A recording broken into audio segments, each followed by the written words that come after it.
Hello friends, welcome back to our channel Coursology hub. तो Coursology hub के आपके अपने इस चैनल में आप लोगों का जोरदार स्वागत है। तो जैसा कि मैंने आपको बताया था कि हम लोग सीटेट का पूरा कंप्लीट कोर्स लेकर के आए हैं और इस कंप्लीट कोर्स के दौरान आप सभी को सीटेट का पूरा कोर्स पढ़ाया जाएगा और एक एक चीज़ से आपको अच्छे तरीके से रूबरू कराया जाएगा। उसी क्रम में सबसे पहले मैंने सोचा है कि जो 60 नंबर का जो सोशल साइंस का पोर्शन आता है 6, 7, 8th क्लास से और उसके अलावा पेडोलॉजिकल सेक्शन, उस सेक्शन को हम बहुत अच्छे तरीके से कंप्लीट करवा लें। ठीक है, तो उसी क्रम में सबसे पहले हम बुक को पढ़ेंगे और उसके बारे में जानेंगे कि उसके अंदर कौन कौन से ऐसे इम्पोर्टेंट पॉइंट्स हैं, कौन कौन सी ऐसी चीज़ें हैं। उसकी शुरुआत हमने 6th क्लास की एनसीईआरटी की जो बुक है पॉलिटिकल एंड सोशल लाइफ, यानी कि सामाजिक और राजनीतिक जीवन, उससे स्टार्ट की है। आपको दिख भी रहा होगा स्क्रीन के ऊपर कि मैं ये पीडीएफ के साथ पढ़ा रहा हूँ। जो इजी चैप्टर हैं, जो आसानी से कंप्लीट हो सकते हैं, उन चैप्टरों को हम पीडीएफ के माध्यम से पढ़ाएंगे, यानी कि जो अपना बुक का जो रिकॉर्डिंग है उसके माध्यम से पढ़ेंगे। और जो चैप्टर बहुत ज़्यादा इंपॉर्टेंट है उसको हम लोग वीडियो के माध्यम से, यानी कि बोर्ड के ऊपर उसको कंप्लीट सेशन के द्वारा पढ़ाया जाएगा। आई होप कि आप समझ रहे होंगे, क्योंकि हर चीज़ की जो अपनी अपनी होती है कि कुछ चीज़ें ज़्यादा इंपॉर्टेंट होती है, कुछ लेस इंपॉर्टेंट होती है, लेकिन ओवरऑल सिलेक्शन के लिए हमें हर एस्पेक्ट के ऊपर काम करना पड़ेगा। तो चलिए फिर ज़्यादा देर ना करते हुए हम लोग इसको स्टार्ट करते हैं। और जिन साथियों ने भी अभी तक चैनल को लाइक शेयर सब्सक्राइब नहीं किया है वो फटाफट से लाइक शेयर सब्सक्राइब कर लें। तो आपको दिख रहा होगा सबसे पहले यहाँ पे लिखा हुआ है राष्ट्रीय शैक्षिक अनुसंधान और प्रशिक्षण परिषद। आपको पता होगा कई बार एग्जाम में ये चीज़ पूछ लिया जाता है कि एनसीईआरटी का फुल फॉर्म बताइए। ठीक है, और कई बार पूछा भी गया है और आगे भविष्य में भी पूछा जाना चाहिए। और क्योंकि आप एक टीचर बनने जा रहे हैं तो आपको एनसीईआरटी का फुल फॉर्म पता होना चाहिए दोस्तों। तो सबसे पहले आप इसका फुल फॉर्म याद रखिएगा कि national council of education research and training. ठीक है, और हिंदी में अगर कहें तो राष्ट्रीय शैक्षिक अनुसंधान और प्रशिक्षण परिषद। ठीक है, कार्य के बारे में मैं इसके ऊपर कभी डिटेल से वीडियो बना दूंगा, लेकिन आप इतना मान लीजिए कि ये सिलेबस से लेकर के, टीचर ट्रेनिंग से लेकर के, ठीक है ना, और एजुकेशन में क्या बेहतर हो सकता है उसके लिए एनसीईआरटी कार्य करती है। ठीक है, तो आगे अब बात करते हैं। आगे ये कोई ख़ास पॉइंट नहीं है, ये सिर्फ किताब विक्रेता वगैरह के लिए है, इससे आपका कोई क्वेश्चन नहीं आएगा।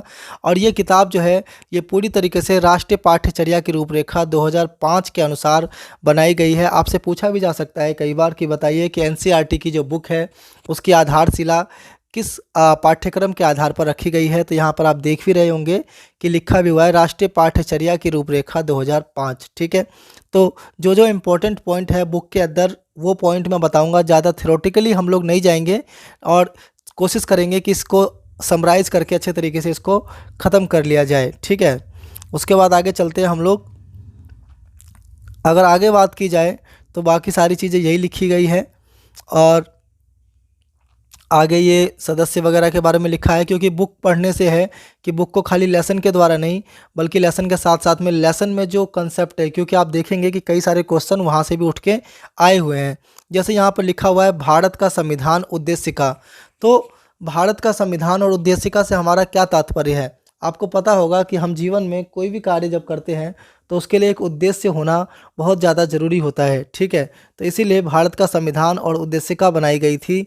और कब बनाई गई थी, ये जब हमारा देश आज़ाद हो रहा था। तो आपको पता है कि ये जो स्टेटमेंट लिखा हुआ है कि हम भारत के लोग भारत को एक संपूर्ण प्रभुत्व संपन्न समाजवादी पंथ निरपेक्ष लोकतंत्रात्मक गणराज्य बनाने के लिए तथा उसके समस्त नागरिकों को सामाजिक आर्थिक और राजनीतिक न्याय, विचार अभिव्यक्ति विश्वास धर्म और उपासना की स्वतंत्रता, प्रतिष्ठा और अवसर की समता प्राप्त कराने के लिए तथा उन सब में व्यक्ति की गरिमा, राष्ट्र की एकता और अखंडता सुनिश्चित कराने वाली बंधुता बढ़ाने के लिए दृढ़ संकल्प होकर अपनी इस संविधान सभा में आज तारीख 26 नवंबर 1949 को ऐत द्वारा इस संविधान को अंगीकृत और अधिनियमित आत्मर्पित करते हैं।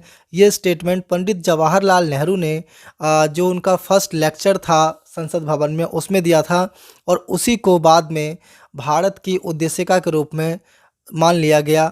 और इसके अंदर जो लिखा है समाजवादी पंथ निरपेक्ष लोकतांत्रिक गणराज्य, इस शब्दों में भी आपको पता है कि अभी सुप्रीम कोर्ट जो है इसके ऊपर काफ़ी केस चला था, तो इसके बारे में भी काफ़ी डिटेल से हम बात करेंगे। लेकिन आप फिलहाल एक बात मान लीजिए कि भारत की उद्देशिका जो है ये पंडित जवाहरलाल नेहरू का ही पहला स्टेटमेंट है। यहाँ से क्वेश्चन कई बार पूछ लिया जाता है कि बताइए भारत की उद्देशिका कहाँ से लिया गया है, तो ये पंडित नेहरू का पहला स्टेटमेंट था, ठीक है, जो कि हमारे देश के पहले प्रधानमंत्री भी हुए। और हमारी संविधान सभा ने अपना कार्य जो है वो पूरा करके देश को कब सौंप दिया, तो ये क्वेश्चन कई बार एग्जाम में पूछा गया है, 26 नवंबर 1949, ठीक है। इसके अलावा यहाँ से और कोई ऐसा क्वेश्चन नहीं है जो पूछा जाता है, ठीक है। चलिए आगे चलते हैं। और आभार दिया गया है जितने भी लेखकों ने इसको लिखा है। और उसके बाद में अगर आगे की बात की जाए तो आगे देखते हैं कौन से ऐसे इंपॉर्टेंट पॉइंट हैं जहाँ से कि क्वेश्चन आ सकते हैं या क्वेश्चन आपसे पूछा जा सकता है। ये पूरे किताब का जो समरी है ये दिया गया है और इसमें बताया गया है कि किस तरीके से इस किताब में क्या ऑब्जेक्टिव्स को रखा गया है, किस तरीके से चीज़ों को रखा गया है, ये सब चीज़ों के बारे में बताया गया है इसके अंदर, ठीक है।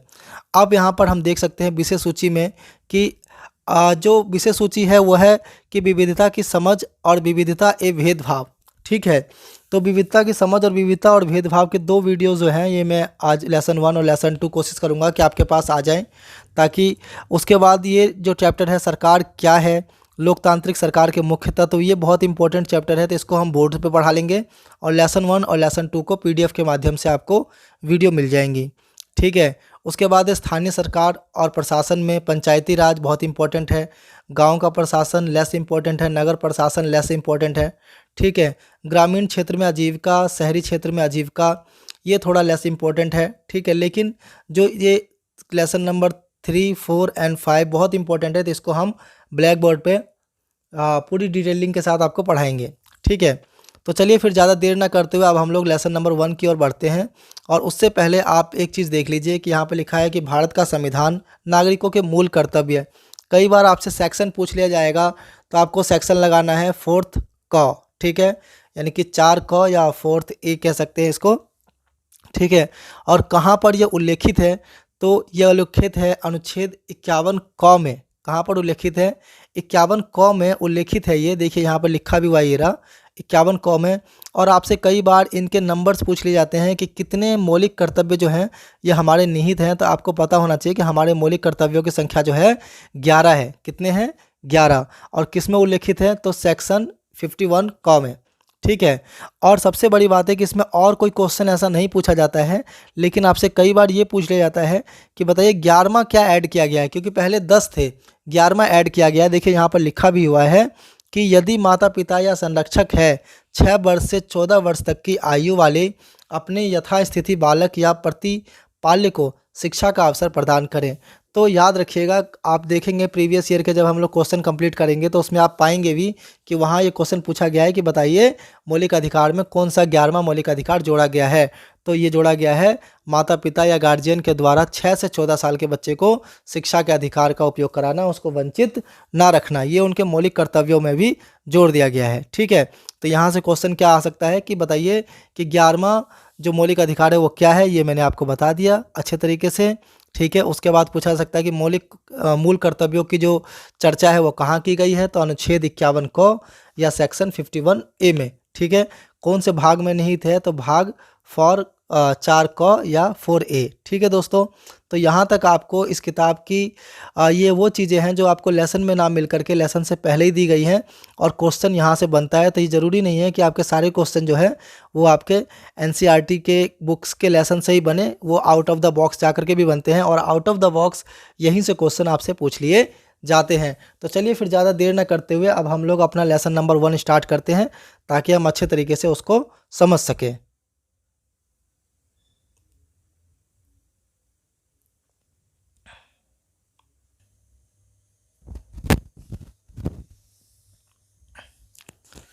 तो चलिए दोस्तों बात करते हैं लेसन नंबर 1 की, जिसका नाम है विविधता की समझ, ठीक है। विविधता क्या होती है? विविधता होती है, विविधता का अगर सीधा सीधा अर्थ जाने तो जिसे कहते हैं हम लोग डाइवर्सिटी। कई बार हमारे बूढ़े बुजुर्ग भी हमें कहते हैं कि तुमने तो घाट घाट का पानी पिया है। घाट घाट का पानी पीने का अर्थ क्या है कि उसको बहुत अलग अलग जगह की और अलग अलग चीज़ों की बहुत ज़्यादा नॉलेज है, इसी को कहते हैं घाट घाट का पानी पीना, ठीक है। तो विविधता का अर्थ क्या हो गया, भारत जो है एक विविधतापूर्ण देश है।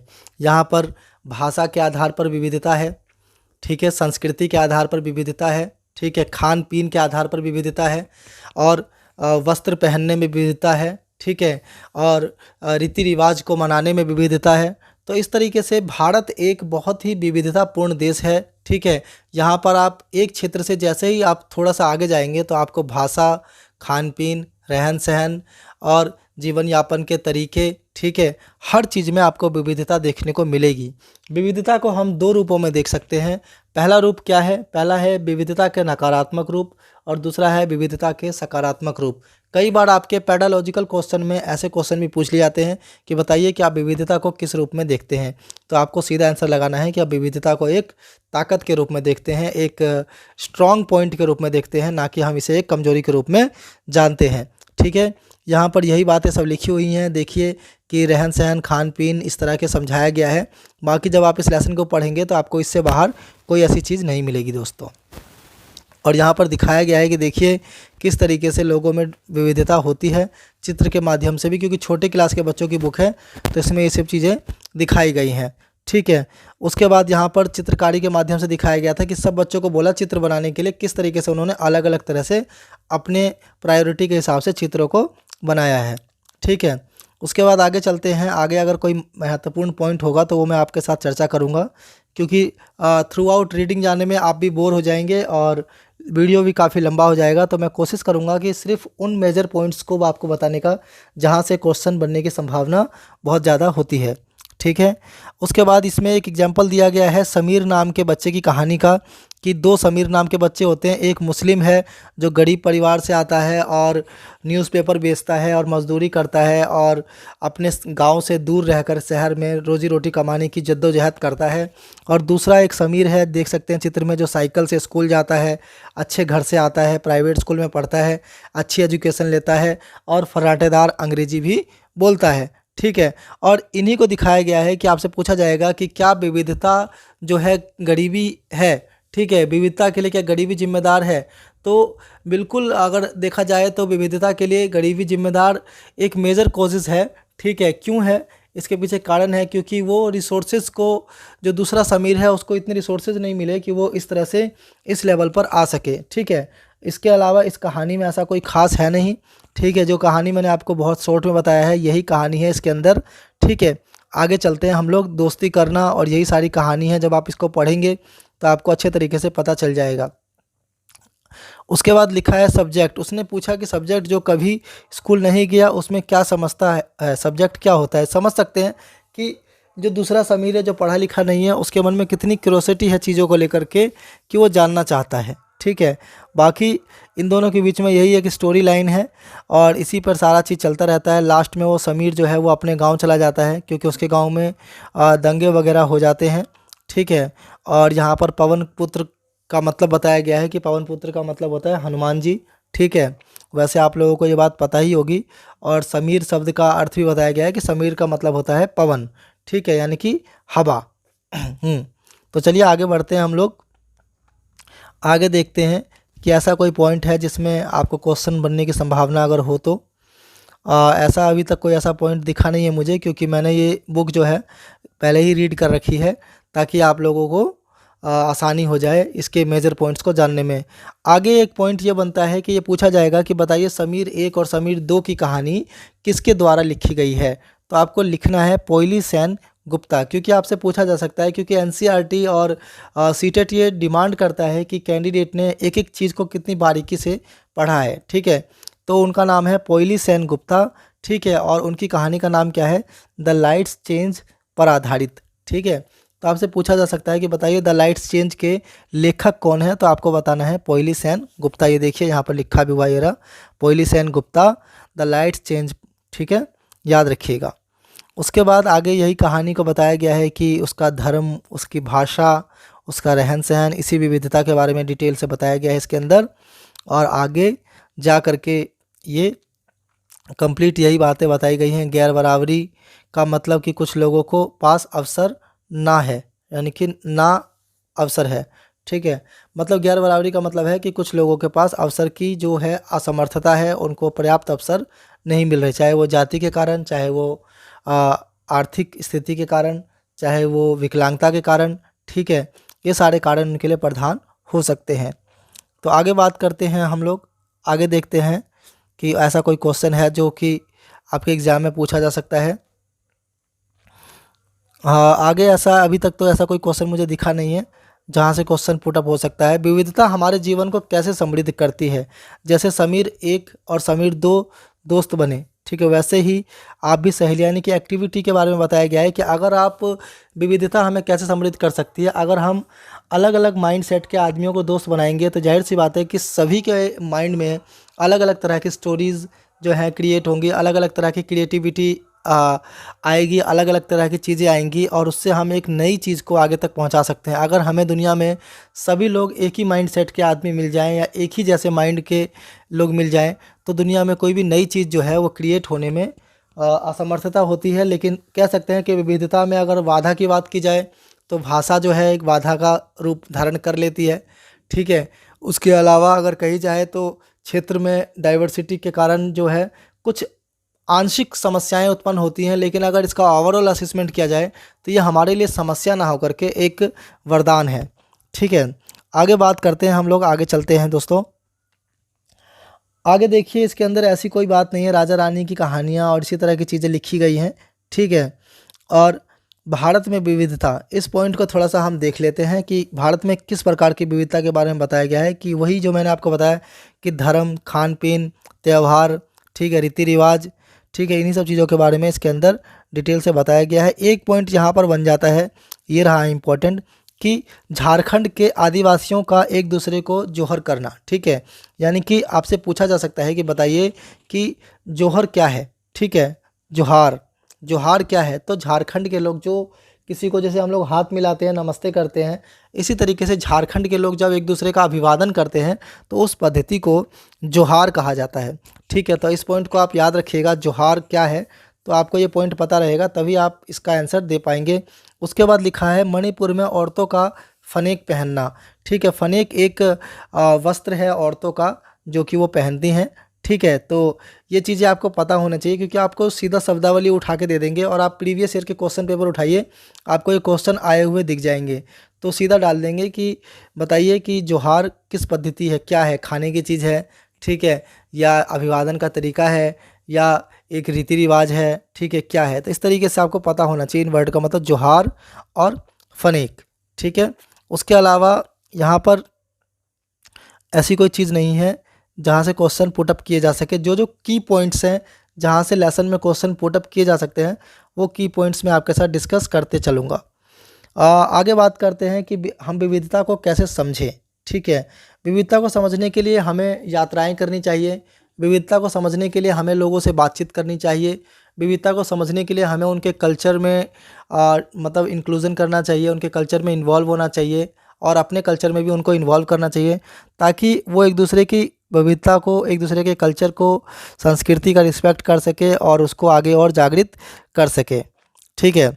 और यही सब चीज़ें इसके अंदर लिखी गई हैं, ठीक है। आप जब इस लेसन को थ्रू आउट रीडिंग करेंगे तो आपको यही सारी चीज़ें इसके अंदर देखने को मिलेंगी दोस्तों, ठीक है। आगे बात करते हैं, ये यहाँ पर लद्दाख के बारे में दिया गया है। यहाँ से क्वेश्चन कई बार पूछा जाता है तो इसको मैं थोड़ा सा रीड करके पढ़ूंगा ताकि आपको अच्छे से समझ में आ जाए ये पॉइंट। लिखा है कि जम्मू और कश्मीर के पूर्व पहाड़ियों में बसा एक रेगिस्तानी इलाका है। यहाँ पर बहुत ही कम खेती संभव है क्योंकि इस क्षेत्र में बारिश बिल्कुल नहीं होती और यह इलाका हर वर्ष काफ़ी लंबे समय तक बर्फ़ से ढका रहता है। इस क्षेत्र में बहुत ही कम पेड़ उग जाते हैं। पीने के पानी के लिए लोग गर्मी के महीनों में पिघलने वाली बर्फ़ पर निर्भर रहते हैं, ठीक है। तो आपसे पूछा जा सकता है कि बताइए कहाँ के लोग गर्मी के महीने में पिघलने वाली बर्फ़ पर निर्भर रहते हैं। तो आपको आंसर मार्क करना है लद्दाख के लोग, ठीक है। और ये क्वेश्चन आए हुए हैं पेपरों में, आप जब प्रीवियस ईयर के क्वेश्चन डील करेंगे तो आपको सारे क्वेश्चन दिखेंगे। यहाँ के लोग एक ख़ास किस्म की बकरी पालते हैं जिसमें पश्मीना ऊन मिलता है। आपसे पूछा जा सकता है कि पश्मीना ऊन कहाँ प्राप्त होते हैं, तो आपको लगाना है लद्दाख में। और यह ऊन कीमती हैं, इसलिए पश्मीना शाल बड़ी महंगी होती है। लद्दाख के लोग बड़ी सावधानी से इस ऊन को इकट्ठा करके कश्मीर के व्यापारियों को बेच देते हैं। मुख्यतः कश्मीर में ही पश्मीना शालें बुनी जाती हैं।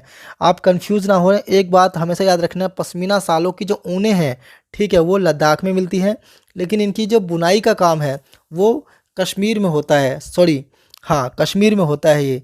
तो याद रखना, प्रोडक्शन जो है ये लद्दाख से होता है, लेकिन बुनाई का काम जो है कश्मीर में होता है। और काफ़ी सारे बच्चे पश्मीना शाल का नाम सुनते ही सीधा लद्दाख लगा देते हैं आंसर। ये गलती बिल्कुल ना करें। आप हमेशा याद रखें कि पश्मीना शालें जो हैं ये, इसकी बुनाई का काम कश्मीर में, जबकि इसका प्रोडक्शन जो है यानी कि ऊन का जो प्रोडक्शन है ये लद्दाख में होता है। ठीक है। और दूसरा पॉइंट मैंने बताया कि पिघलने वाली बर्फ़ पर निर्भर रहते हैं कहाँ के लोग, लद्दाख के लोग। ठीक है। यहाँ के लोग दूध से बने पदार्थ जैसे कि मक्खन, चीज़, खास तरह का छेना एवं खास मांस खाते हैं।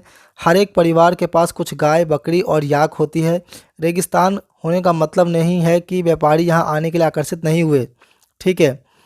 और लिखा है कि लद्दाख तो व्यापार के लिए एक अच्छा रास्ता माना गया है, क्योंकि यहाँ घाटियाँ हैं जिनसे गुजरकर मध्य एशिया के काफ़िले उस इलाके में पहुँचते थे जिससे आज तिब्बत कहते हैं। ये काफ़िले अपने साथ मसाले, कच्चा रेशम, दरियाँ आदि लेकर चलते थे। लद्दाख के रास्ते ही बौद्ध धर्म तिब्बत पहुँचा। लद्दाख को छोटा तिब्बत भी कहते हैं।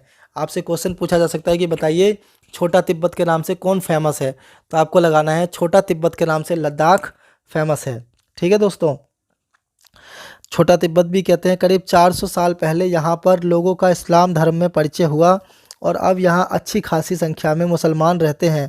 लद्दाख में गाना और कविता का बहुत ही समृद्ध मौखिक संग्रह है। तिब्बत का ग्रंथ केसर सांगा लद्दाख में काफ़ी प्रचलित है। आपसे पूछा जा सकता है कि बताइए कि केसर सांगा क्या है, तो ये क्या है, तिब्बत का ग्रंथ है। ठीक है। और स्थानीय रूप में मुसलमान और बौद्ध दोनों ही लोग गाते हैं और उस पर नाटक खेलते हैं।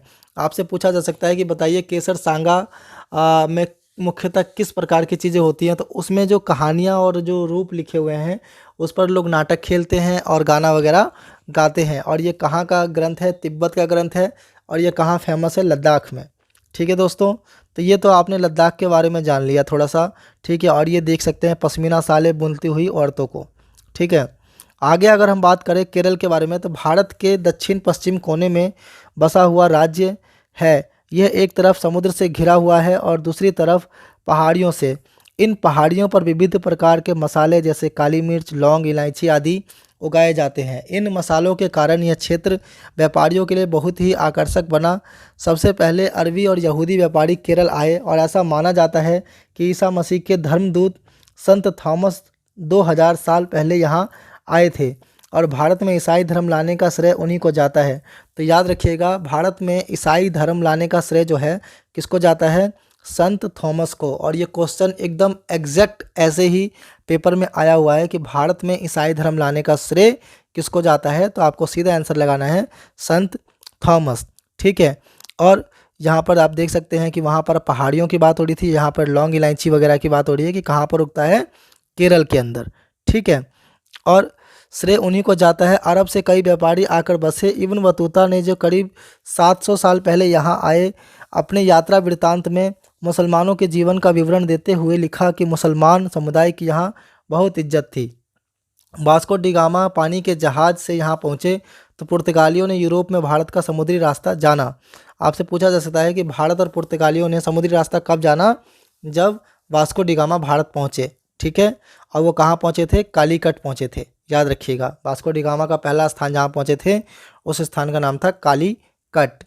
इन सभी ऐतिहासिक प्रभावों के कारण केरल के लोग विभिन्न धर्मों का पालन करते हैं, जिनमें यहूदी, इस्लाम, ईसाई, हिंदू एवं बौद्ध धर्म शामिल है। चीन के व्यापारी भी केरल आए हैं। यहाँ पर मछली पकड़ने के लिए जो जाल इस्तेमाल किए जाते थे वो जालों में से हूबहू मिलते हैं और जिन्हें चीना वला कहते हैं। और तलने के लिए जो लोग बर्तन का इस्तेमाल करते थे उसे चीना चट्टी कहते हैं। और इसमें चीन शब्द का इस्तेमाल इस ओर इशारा करता है कि उसकी उत्पत्ति कहाँ हुई है। केरल की उपजाऊ ज़मीन और जलवायु चावल की खेती के लिए बहुत उपयुक्त है और वहाँ के अधिकतर लोग मछली और सब्जी चावल खाते हैं। याद रखिएगा, चीना वला और चीना चट्टी। चीना वला जो है वो क्या है, जाल है जिसमें मछली पकड़ी जाती है, और चीना चटी जो है वो क्या है, एक बर्तन है जिसमें मछलियों को तला जाता है। ठीक है, तो ये आपने देख लिया। देखिए ये जाल लगा रखा है मछली पकड़ने का, चीनी जाल। ठीक है, तो इसी तरीके से आपने चीन कह रहा हूँ, केरल और लद्दाख के बारे में जो है जाना। और यहाँ लिखा हुआ है कि केरल में मनाए जाने वाले त्यौहार को ओणम एक विशेष आकर्षण, यानी कि आपसे पूछा जा सकता है कि ओणम त्यौहार जो है ये कहाँ मनाया जाता है, तो आपको पता होना चाहिए कि ओणम त्यौहार जो है ये मनाया जाता है केरल में। ठीक है, आपको तमिलनाडु का एक फेमस त्यौहार बताना है जो ओणम के साथ साथ मनाया जाता है, आप नीचे कमेंट बॉक्स में बताइएगा। जहाँ केरल और लद्दाख की भौगोलिक स्थितियाँ एक दूसरे से बिल्कुल अलग हैं, वहीं हम ये देख सकते हैं इसके अंदर यही जो है केरल और लद्दाख के बारे में जो स्थितियों के बारे में है बताया गया है। ठीक है, और रीति रिवाज के बारे में बताया गया है कि वहाँ पर कैसे रीति रिवाज है, रोज़मर्रा की लाइफ कैसी है। ठीक है, और वहाँ की मतलब डिफरेंसेस क्या हैं। ठीक है, यही सारी चीज़ें इसके अंदर काफ़ी डिटेल से बताई गई हैं। ठीक है, दिन खून के हमारे एक कविता है। ठीक है, और ये किसने लिखा था, भारतीय जन नाट्य संघ इप्टा के द्वारा लिखा गया था, दिन खून के हमारे। ठीक है, इसका नाम आप याद रखिएगा।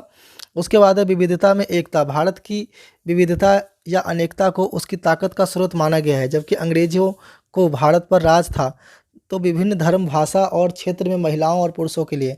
ठीक है, उसके बाद यहाँ पर देख सकते हैं कि जलियांवाला बाग के बारे में लिखा हुआ है और बताया गया है कि इसके अंदर कि यह गीत अमृतसर में हुए जलियांवाला बाग हत्याकांड के बाद गाया गया था, और इस हत्याकांड में ब्रिटिश जर्नल ने उसे शांति प्रिय निहत्थे लोगों को खुलेआम गोलियां चलवा दी थी। ठीक है,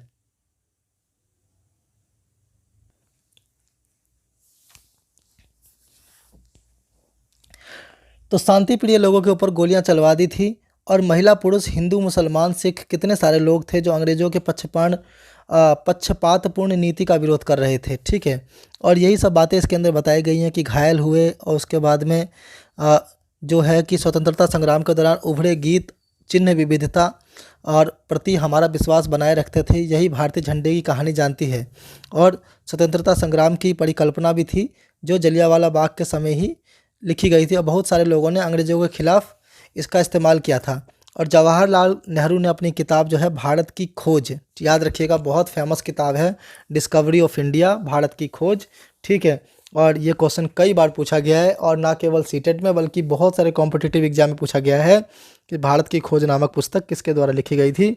तो इसके जो लेखक हैं उनका नाम है पंडित जवाहरलाल नेहरू, और अंग्रेजी में इसको कहा जाता है डिस्कवरी ऑफ इंडिया।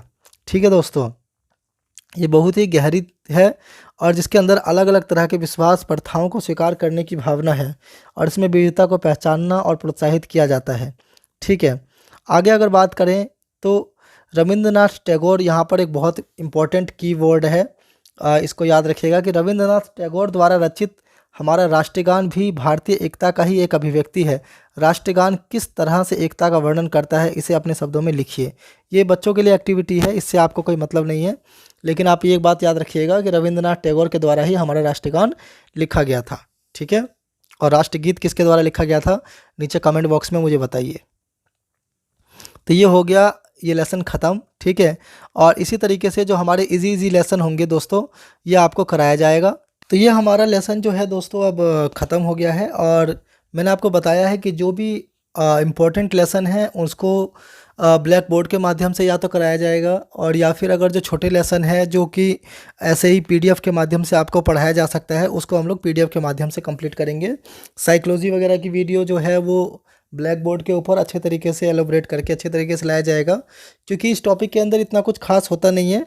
तो फिर इसी तरीके से आपको पीडीएफ के माध्यम से लेसन जो है ये कराए जाएंगे, और इसमें जो इम्पोर्टेंट लेसन है वो आपको जैसे ज्योग्राफी वगैरह के हैं तो वो आपको इसके माध्यम से करा दिया जाएगा बोर्ड के माध्यम से। ठीक है, और लाइक शेयर सब्सक्राइब करना बिल्कुल ना भूलें चैनल को, और पूरा कोर्स कंप्लीट करने के लिए हमारे साथ ऐसे ही जुड़े रहें, और हर वीडियो की नोटिफिकेशन पाने के लिए बेल आइकन को प्रेस कर लें ताकि हमारी हर लेटेस्ट वीडियो की नोटिफिकेशन आपको टाइम टू टाइम मिलती रहे। और जो भी आपके वैल्यूबल कमेंट हैं, जो भी आपके वैल्यूबल सजेशंस हैं, उसको नीचे कमेंट बॉक्स में ज़रूर डालें ताकि हम अपने अंदर सुधार ला करके उसको और अच्छे तरीके से आपके लिए और अच्छा कंटेंट ला सकें।